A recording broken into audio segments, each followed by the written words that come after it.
समवतताग्रे भूतस्य जातः पतिरेकयासीत्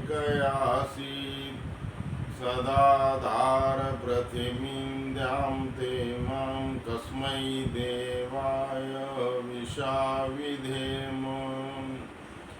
तू है स्वयं प्रकाश सुचेतन सुख स्वरूप शुभ त्राता है। सूर्य चंद्र लोकादिक को तू रचता और टिकाता है। पहले था अब भी तू ही है घट घट में व्यापक स्वामी। योग भक्ति तप द्वारा तुमको पावे अंतर्यामी।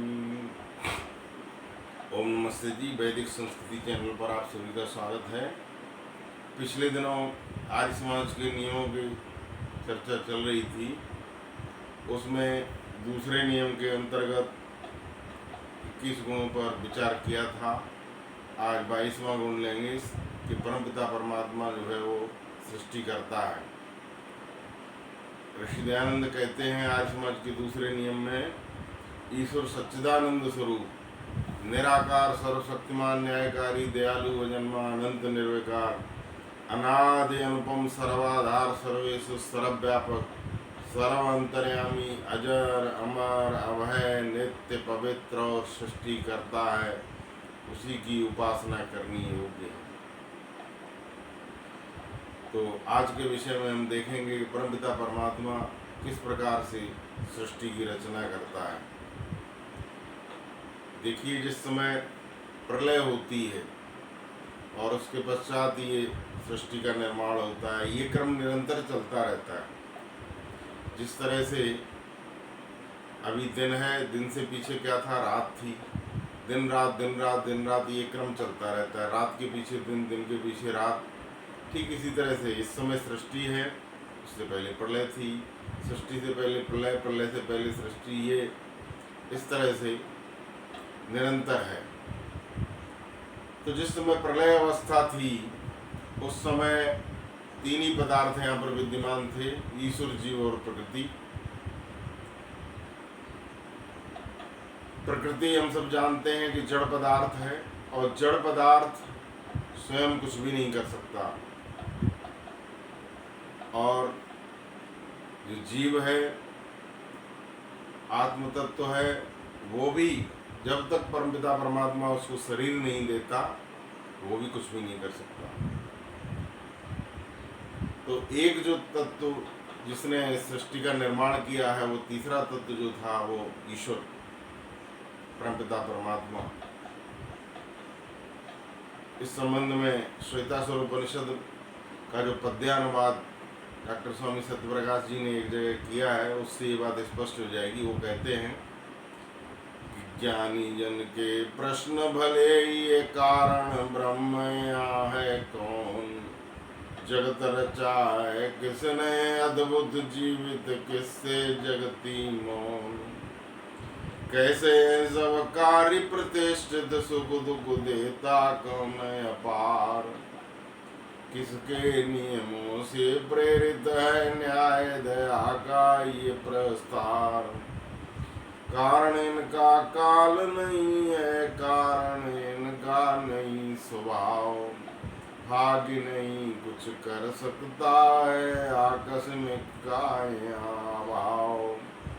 पंचतत्व में शक्ति गौण सी प्रकृति स्वयं है ज्ञानमीन। पंचतत्व जो है, पृथ्वी जल वायु आकाश आदि, यद्यपि वो भी प्रकृति से निर्मित है। मूल अवस्था में तो प्रकृति थी, लेकिन वो पंचतत्व भी जड़ पदार्थ होने के कारण, यदि उनको मान भी लेते हैं कि 5 तत्व थे, तो वो भी जड़ होने के कारण आपस में नहीं मिल सकते। तो इसलिए कहा गया है, पंचतत्व में शक्ति कौन सी प्रकृति स्वयं है ज्ञानहीन। सुख दुख संयुक्त जीव विचारा कैसे रच ले सृष्टि नवीन। जीव जो है वो कर्म के बंधन में पड़ा हुआ 4 अरब 32 करोड़ वर्ष तक का जो प्रलय काल था, उसमें भी वो मूर्छित अवस्था में था। वो सृष्टि की रचना नहीं कर सकता। हम सब जीवात्माएं, जब परमपिता परमात्मा इस शरीर हमको दे देता है, शरीर बिना आत्म तत्व के, बिना जीवात्मा के कुछ नहीं कर सकता, और जीवात्मा बिना शरीर के कुछ नहीं कर सकता।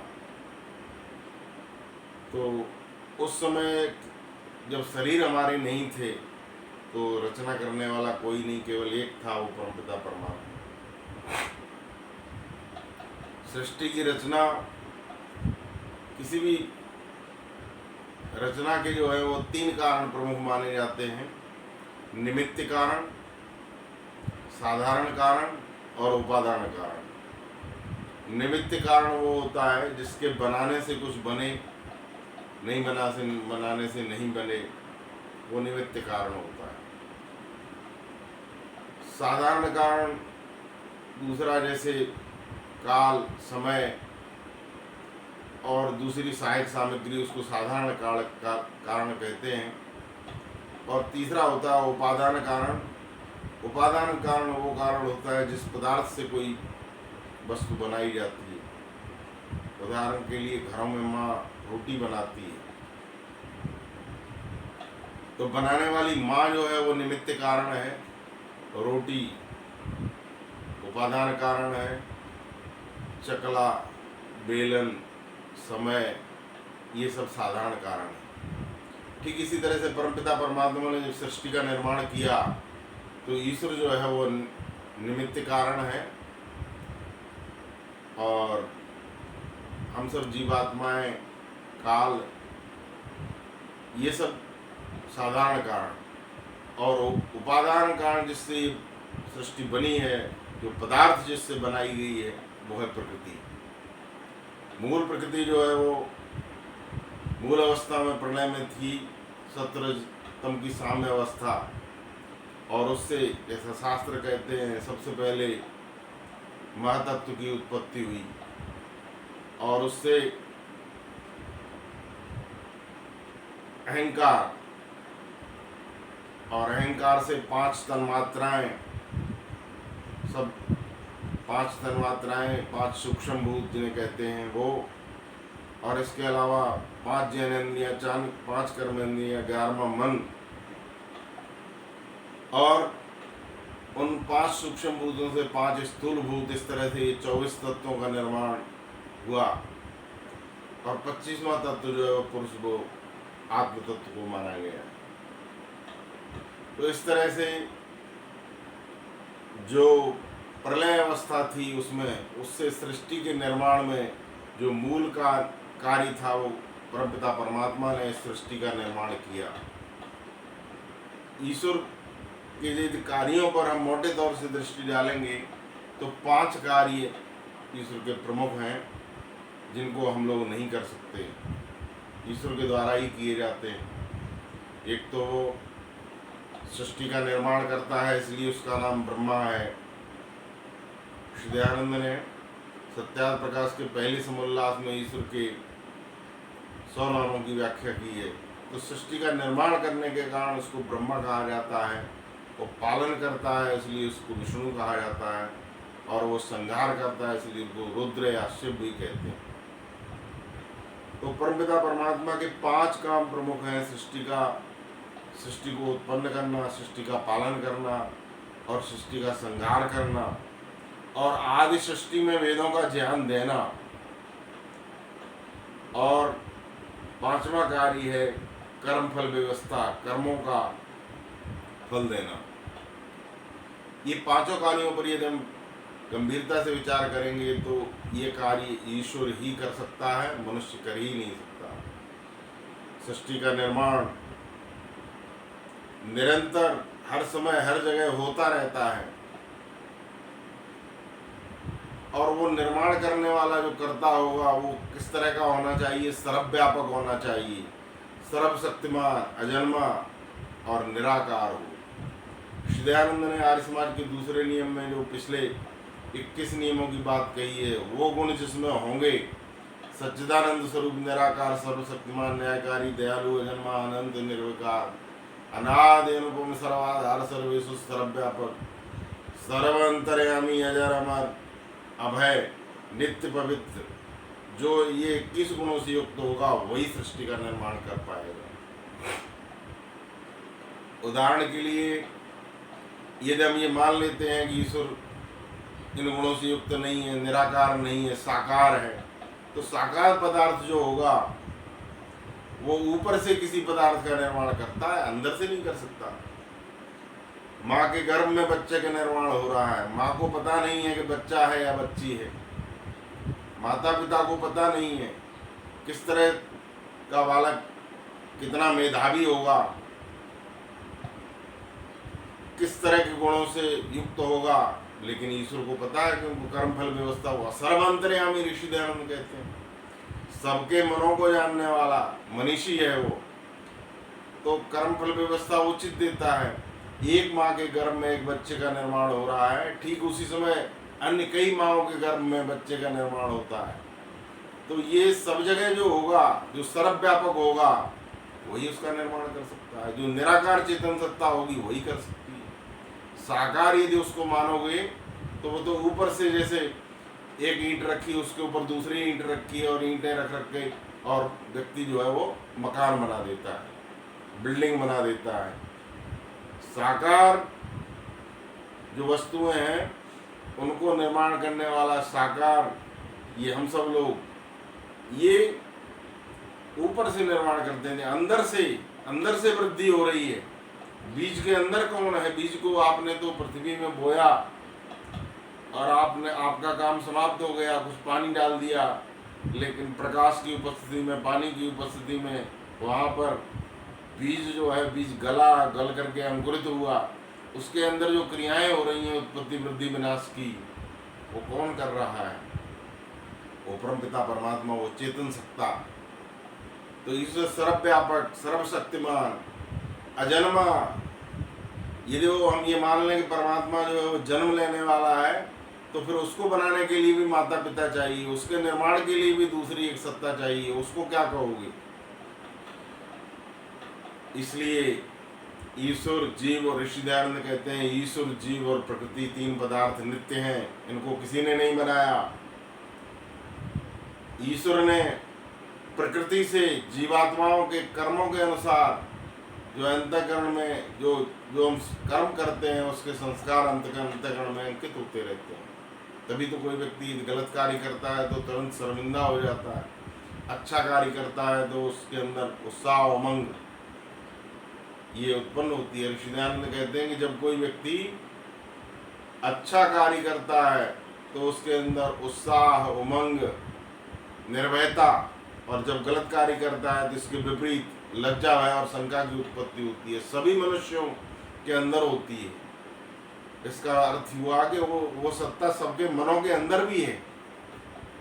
वहीं पर उसको यदि गलत कार्य कोई कर रहा है तो उसी समय उसको संकित कर रहा है, उसको भयभीत कर रहा है, उसको रोक रहा है। ईश्वर किसी का हाथ पकड़ करके नहीं रोकता, लेकिन वो उसका रोकने का तरीका निराला है, रोकता सबको है। फिर भी उसकी आज्ञा को जो न मान करके और गलत कार्य करते हैं वो ईश्वर की आज्ञा का उल्लंघन करते हैं। श्री ऋषि दयानंद कस्मई देवाय हमेशा विधेम का अर्थ करते हुए कहते हैं कि हम उसी की आज्ञा पालन करने में तत्पर हैं। जो ईश्वर हमको आज्ञा देता है उसी के अनुसार हम कर्म करें। तो इस तरह से ये हम देखेंगे तो इस संपूर्ण सृष्टि का निर्माण परमपिता परमात्मा के द्वारा किया गया है। मनुष्य भी कुछ पदार्थ बनाता है। मनुष्य क्या करता है? हम लोगों की जो सृष्टि है, हम तो जड़ पदार्थों को मिला करके जड़ पदार्थ ही बनाते हैं। ईंट गायरे को मिला करके एक बिल्डिंग बना सकते हैं। परमात्मा जड़ और चेतनों को भी मिलाता है। कुछ जड़ पदार्थ लेकर के और उनके अंदर वो हमारा जीव तत्व, आत्म तत्व, जीवात्मा, उसके अंतःकरण से युक्त करके और शरीर से संबद्ध करके वो इस संसार में भेजता है। तो परमात्मा की जो रचना है वो विचित्र। हमको तो हमारे शरीर के अंदर कैसी रचना है, ऊपर से त्वचा दिखाई दे रही है, शरीर के अंदर कितनी नस नाड़ियाँ हैं उनका भी ज्ञान नहीं है, लेकिन ईश्वर सब जानता है। हम तो भोजन खा के सो जाते हैं, किस तरह से भोजन पचता है, शरीर के विभिन्न अंगों को पुष्ट करता है, ये सब ईश्वर की व्यवस्था के अंतर्गत होता है। तो ईश्वर का अनंत सामर्थ्य है, हमारा सामर्थ्य और हमारा ज्ञान अल्प है। सृष्टि की रचना करने वाला सर्वज्ञ होना चाहिए, क्योंकि सृष्टि कोई एक जगह नहीं हो रही। हम यहाँ पर हैं, सृष्टि का विस्तार अनंत है, अनंत जगह पर एक समय में ही अनेक सभी को कंट्रोल में जो रख रहा है, सभी का निर्माण कर रहा है, सभी को बढ़ा रहा है, और जहाँ आवश्यकता है वहाँ विनाश कर रहा है। तो ये ऐसा कार्य ईश्वर कर सकता है। परमपिता परमात्मा जब वर्षा करता है तो बरसे जब जल जंगल भर दे, आकाश में सागर कहीं नहीं। और मनुष्य क्या करता है, ईश्वर के दिए हुए जल में से गिलास या बाल्टी भर सकता है, कुछ थोड़ा बहुत पानी निकाल सकता है जमीन के अंदर से पंपिंग करके, लेकिन जो ईश्वर के द्वारा जो बरसात होती है, महाप्रलय हो जाती है, उसका मनुष्य से कोई मुकाबला नहीं। ईश्वर प्रदत्त शक्तियों से मनुष्य कुछ छोटे छोटे कार्य कर सकता है, कुछ छोटे छोटे निर्माण कर सकता है, अलमारी बना सकता है, कपड़े बना सकता है, जड़ पदार्थ बना सकता है। लेकिन परमात्मा ने जड़ और चेतन को मिला करके चेतन सृष्टि भी बनाई है, जड़ पदार्थों का भी निर्माण किया है। तो इस संपूर्ण सृष्टि का जो कर्ता है वो ईश्वर है।